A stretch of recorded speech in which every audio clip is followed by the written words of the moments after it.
मैं भूषण रामकृष्ण गवई, जो भारत के उच्चतम न्यायालय का मुख्य न्यायमूर्ति नियुक्त हुआ हूँ, जो भारत के उच्चतम न्यायालय का मुख्य न्यायमूर्ति नियुक्त हुआ हूँ, सत्यनिष्ठा से प्रतिज्ञा करता हूँ सत्यनिष्ठा से प्रतिज्ञा करता हूँ कि मैं विधि द्वारा स्थापित भारत के संविधान के प्रति मैं विधि द्वारा स्थापित भारत के संविधान के प्रति सच्ची श्रद्धा और निष्ठा रखूंगा। सच्ची श्रद्धा और निष्ठा रखूंगा। मैं भारत की प्रभुता और अखंडता अक्षुण्ण रखूंगा। मैं भारत की प्रभुता और अखंडता अक्षुण्ण रखूंगा तथा मैं सम्यक प्रकार से और श्रद्धापूर्वक तथा अपनी पूरी योग्यता, ज्ञान और विवेक से तथा मैं सम्यक प्रकार से और श्रद्धापूर्वक तथा अपनी पूरी योग्यता, ज्ञान और विवेक से अपने पद के कर्तव्यों का, अपने पद के कर्तव्यों का भय या पक्षपात, अनुराग या देश के बिना पालन करूंगा।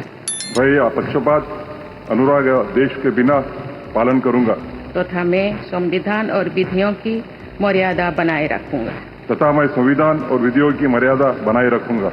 मैं बी.आर. गवई। इस शपथ ग्रहण के साथ ही जस्टिस बी.आर. गवई अब देश के 52वें सीजेआई बन गए हैं। CJI B R. गवई को उनके पद की शपथ महामहिम द्रौपदी मुर्मू ने दिलवाई। CJI B R. गवई ने पूर्व सीजेआई संजीव खन्ना का स्थान ग्रहण किया। सीजेआई के रूप में बी.आर. गवई का कार्यकाल 6 महीने से थोड़े ज्यादा समय का होगा। CJI B R. गवई 23 नवंबर 2025 को अपने पद से रिटायर होंगे।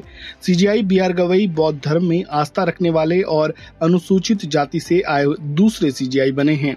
इससे पहले सुप्रीम कोर्ट के जज जस्टिस बालाकृष्णन को 2007 में सुप्रीम कोर्ट के पहले दलित चीफ जस्टिस के रूप में नियुक्त किया गया था।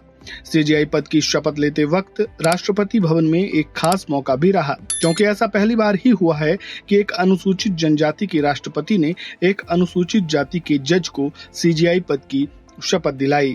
CJI B R. गवई के शपथ ग्रहण समारोह में पीएम मोदी, उपराष्ट्रपति धनखड़, पूर्व राष्ट्रपति रामनाथ कोविंद, रक्षा मंत्री राजनाथ सिंह, गृह मंत्री अमित शाह, विदेश मंत्री एस जयशंकर समेत देश के कई गणमान्य लोग मौजूद रहे।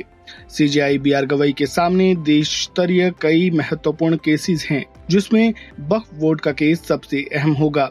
हो सकता है कि ये केस सीजेआई बी.आर. गवई के लिए चुनौती बने, लेकिन उन्होंने शपथ लेने के पहले ही ये साफ कर दिया था कि वो कानून का साथ देंगे, सबूतों और गवाहों के बिना पर केसेस का फैसला करेंगे, न कि किसी के दबाव में आकर।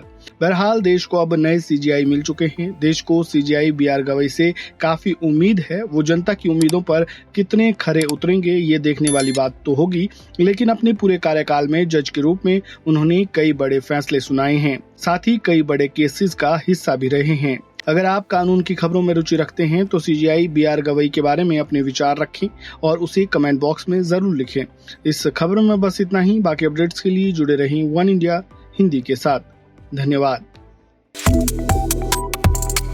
Subscribe to One India and never miss an update.